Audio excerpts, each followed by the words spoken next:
Welcome to a brand new Bullet Point Nation. I'm Michael Loftus. On the other end of the universe is... I'm very far away this time. Judd Dunning.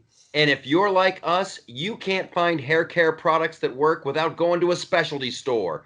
Also, if you're like us, you like election specials. You like going down 4 big topics and a wild card in a super fast fashion. Judd, what do we got tonight?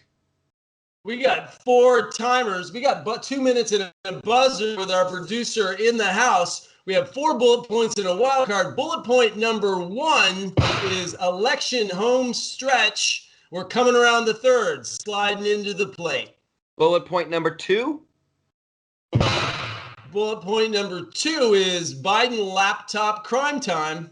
Whoa, this means we got to talk about bullet point number 3. Welcome aboard the censorship. And bullet point number 4? Ooh, hold the line. It's BLM riot time. As we head toward the election, the riots are on the horizon. Those are our bullet. And we got a wild card. Stick around after this insanely overproduced graphics package. I love it.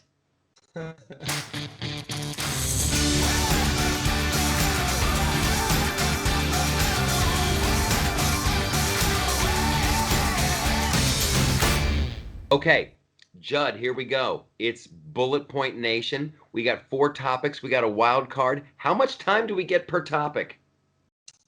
We got 2 minutes, Michael. 2 minutes. Back to our original format. We're going to keep it tight. I love it. You want to do it? All right. Tight, just like my uncle's wallet. Let's do it. Very clean. Wait, before we do that, quick opener, just letting everybody know, in 2 days, it's the election, but also in 10 days, my new book is coming out. Our new show, our new BPN show, Mac and Cheese is hitting it, and also Michael's got a big new special. We'll get back to those in a minute as we head into bullet point number 1, election home stretch. Lay it down, Mikey. This is it, America. It comes down to this. People say this all the time. This is the most important election of our lifetime. No presidential election is this important. This time, they ain't lying. We can either have the America that we know and love, and we can have freedom, and we can have liberty, or we can just get on that slip and slide of socialism and just watch our government get huge, get forced into lockdowns, mask mandates, big government taking over. Whoo! I get the chills. Yeah, it is chilly, buddy. You know, socialism is like a golf handicap, man, right? It only really helps those that suck. And most of us are out there, we're swinging as hard as we can. We want that American dream. I mean, Trump has set it up. He's been all about pride. So it's all about pride or hyper accommodationism and weakness. You know, the economy will come back. The pandemic wasn't his fault. I think people know it wasn't his fault. We were doing well. And Americans like to succeed, buddy. Well, it all comes down to that message. This is big tech, big media, Twitter, Facebook, and all that against the little guy. And the numbers, though, seem to be in Trump's favor. It seems like Americans, they realized that they were better off. And I'm taking COVID off the table. They were better off under the first 3.5 years of Trump than they were under Obama. I think people realize that their lives are better. Yeah, and actually the stats are very interesting. I'll lay them out. So right now, according to Yahoo, in the blended polls, we've got a variation of 51 to 43.6. But remember, our show, we said the variation for Trump is actually like 12%, right? And the point that you were saying is, like, right now, Biden voters are less confident than Trump voters. We've got this whole groundswell. He is actually leading in some of the polls. Pennsylvania came out and supported him. Other people are saying that, unfortunately, even though they're not big Trump fans, 71% has said they're better off individually. 54% has said that the country was better off individually. So we still have that statistics out there, buddy. So I think I'm going to claim it and name it. I'm saying Trump by 3, big riots, chaos, election, Russia, electoral college challenge, impeachment. All the chaos comes back one more time, and then we get into a new 4 years. We will see. And I tell you what, it just feels like Trump has the energy. It feels like Trump's base is motivated. Let's go to bullet point number 2. Drop a deuce. Man, boom, we are moving on. We are moving on to bullet point number 2. Producer. I've got to go through our slides. Here we are. We're going to go to the great bullet point number 2. It's a Hunting laptop crime time. Hunter Biden laptop crime time. There we go. It's for my multiple alliteration. So I think this picture says it all. Michael, tell us your thoughts. 2 minutes on the clock. What are our bullet points? This is, and it's great that we have a picture of Hunter smoking, because this laptop is the smoking gun. This is the laptop that the FBI had, that the Director of National Intelligence says is not Russian disinformation. And then you've got Hunter's former business partner, Tony Bobulinski, that guy saying these emails are legit.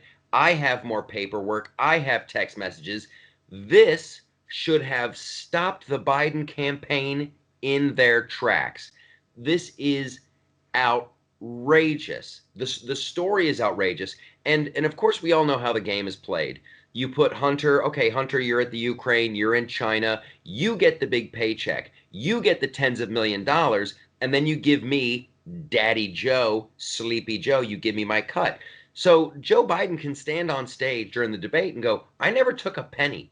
I never took a penny of money from a foreign government. No, but your son did, and you took it from your son. So let's not mince words. I hate these lawyerly politicians that love to go, technically it wasn't. No, I don't care about technically. I'm talking about the spirit of the law. Business dealings with his son. He lied to the American people. He was getting rich off the Ukraine and China, and then it should have ended in any. If this story would have happened in the 1950s, people would be like, "What's a laptop?" But it would have stopped Joe Biden in his tracks. Yeah, definitely. I love what Trump calls it. My boat is the laptop from hell, right? He's like, this laptop from hell. But really, come on, man. It's interesting. What did Biden say when he was definitely on an ear prompter in the first debate? He's like, vote now, vote immediately. And there was a reason. He's like, some shit's coming down the pike. Yeah. You're like, and now it all makes sense. He was waiting for that. And as soon as he turned and said, it's coming down there, suddenly Giuliani's like, we got to release this thing now. We can't hold this thing back. I mean, it's full of porn. It's full of a China deal. It's full of collaboration. It's full of abuse of power. I mean, here's the question. Not only are we going to take it, hold him accountable for it, is he going to actually be punished? I mean, will Trump follow through? Well, I hope so, because the FBI has had this thing since 2019. The FBI has had it for the longest time. That's what they've got a money laundering case going on against. It's horrible. We got to move on to bullet point number 3, my man.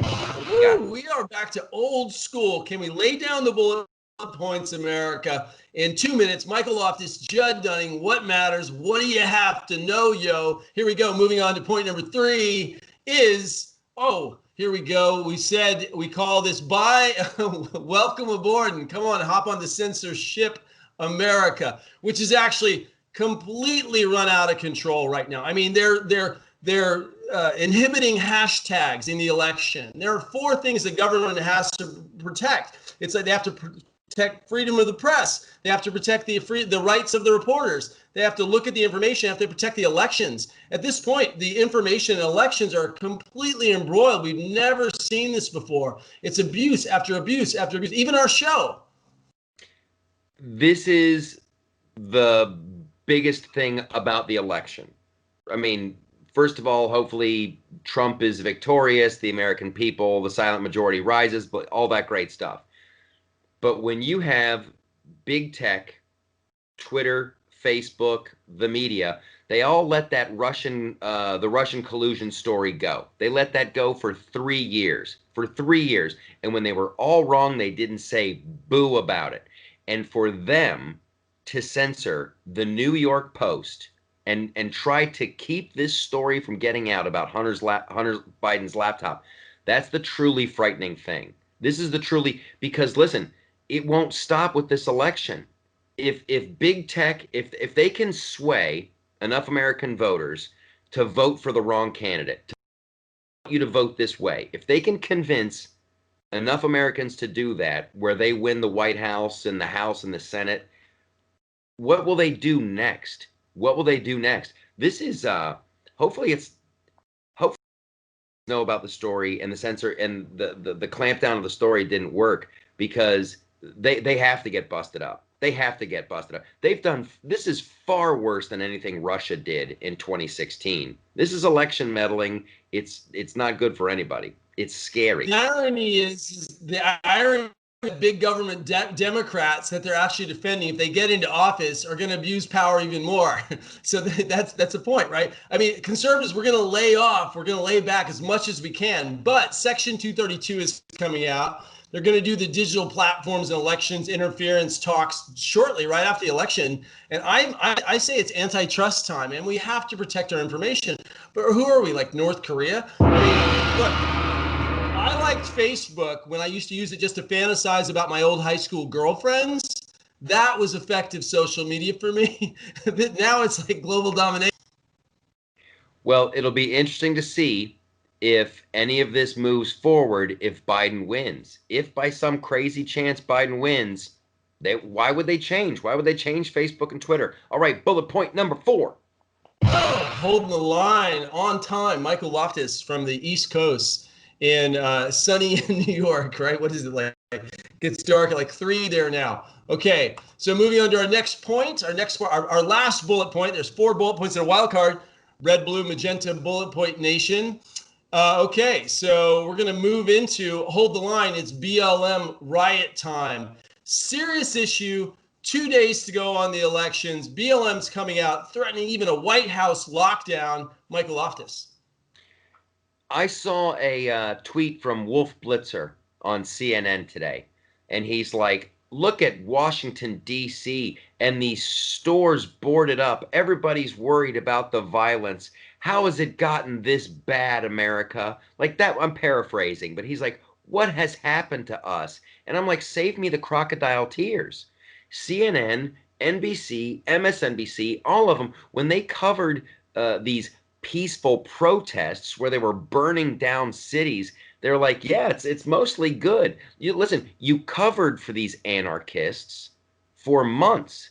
There have been no consequences for these kids. They're just roaming around unchecked. And now you're acting like, where did we go wrong? We went wrong when there was no consequences. When you call them peaceful protests and people don't go to jail, they're just going to go out and burn stuff down night after night after night. They feel justified. And they've been having this temper tantrum since 2016, and it's just getting worse. People need to go to jail. I'm with you. You know, and the movement is called Shut Down DC. It's all over PJ Media. They're covering it. I mean, there are plans to actually have a back door for the president. So why are we being bullied? You know, as a great guy said, I heard on social media today, he said, hey, look, conservatives, he's from the left. He said, conservatives aren't coming and threatening to shut down our raid our Foot Lockers or our Denny's or burn down our Wendy's. They go, the right would never do that. I mean, if you're in the Democratic BLM left, I mean, is rioting now, it's the ultimate tantrum. It's a child's tantrum. So I think the Republicans, we have to be the adults in the room for 4 more years. I don't know if Trump's always the adult in the room, but I feel like we're holding the line for some craziness. Oh my goodness, that was a good segment. And we need more Koreans on the roofs of their buildings, like in the LA riots. We need rooftop Asians who love the Second Amendment. Okay, Judd, let's talk about the amazing future. Let's talk about some of our side projects and some of the wonderfulness that's going on at Bullet Point Nation. Oh, I think okay, so BPN, by the way, our Bullet Point Nation, we've evolved. We've got some other shows. You can always see Michael at the Loftus parties. He's dropping some great videos, which he'll tell you more about. But hey, really exciting. I'm looking forward. Tell us when your new special, was this your third or fourth full-time comedy special at Fox? Tell us when it's going to drop. I know you just taped it and it was packed. It's my third special, and right now we're talking about when we're going to release it. I want to give it a little bit of air after the election. They might want to wait till after Christmas and the New Year's too, but maybe I'll slide into that sweet spot right before Thanksgiving, which, ladies and gentlemen, is up to you. The government doesn't tell you how to celebrate Thanksgiving. You do. Oh, I got to drop the fact. So we spent a fortune on putting like a great Halloween mansion, a haunted graveyard in front of our house. It's usually like 150 people come. We had 4 kids. So I'm like the COVID super spreader. So please go out there and have a Thanksgiving. I agree. That was great. Yeah. Well, I can't wait to see it, Michael. Last one was so funny. Okay, on our side, on the other side of the platform, because Michael gave me hell for a year and a half, the book is done. The book is out. The book is coming out at Ingram and Newsmax and Humanics. We got 3 radio appearances next few days. PR is starting. We're excited to get out there. Don't forget to tell your friends to see 13 and a half, to see or read, if you'd like to read it, 13 and a half reasons why not to be a liberal and how to enlighten others. So it's a rational conservative ride on why do you know what you know when people are attacking you, just to remind you what you know and how to argue as well. And a great ideological ride I took with Eric Golub. So it's on Amazon, or you can see it at our new website, Bullet Point Nation. Love to have you guys come. Follow us at Bullet Point Nation and at Bullet Points. Mike and I are up to 1 million shows. We just crossed 1 million shows. We've done 1 million shows. And it's exciting, man. You got the book at Amazon. You got the book at BulletPointNation.com. We got Talking Smack over mac and cheese, Talking Smack over taco. It's great. It's wonderful. The empire continues to grow. The only thing that could make this better is if we had a sassy ass wild card. What do we got? Oh, I think finally, if this isn't sassy, I don't know what sassy is. James Bond is dead. It's that's not sassy. James Bond. Sean Connery has passed in just the last few days, and I want to say I had a good dad, but it was a '70s dad, and he wasn't around a lot because '70 dads weren't. And there were a handful of men that I imagined being what being a man was, and Sean Connery in Bond was one of them. What an icon! What a legend! You always rate your skills with women by this man, your strength. What a legend! What do you have to say, Mike?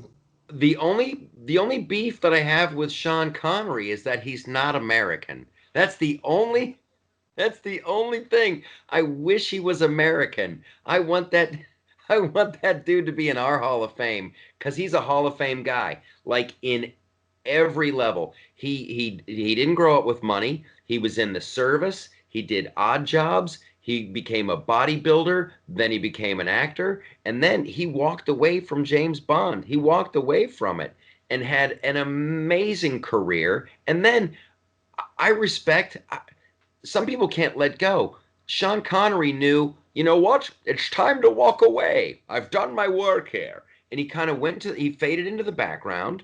He would occasionally like pop up at Wimbledon, lives to 90, and then passes away peacefully in his sleep. There is no part of that doesn't sound good to me. That is the whole package. Just a great dude. His only downfall, not American. Not American. And that's why Roger Moore, right? Because Roger Moore came in at my particular age, I'd say that baby boomers would be Sean Connery, Bonders, Gen X would be Roger Moore, but we did get enough of Connery, man. It's really interesting though, just from hashtag to Me Too to cancel culture, it's like you can pretty much throw out 30% of what comes up the standard of being sexist or inappropriate, but they play day and night. Why? Because it's at our root, man. It's okay for a man to be a man and a woman to be a woman. I mean, and to protect us from evil. Evil, protecting us from evil is most important.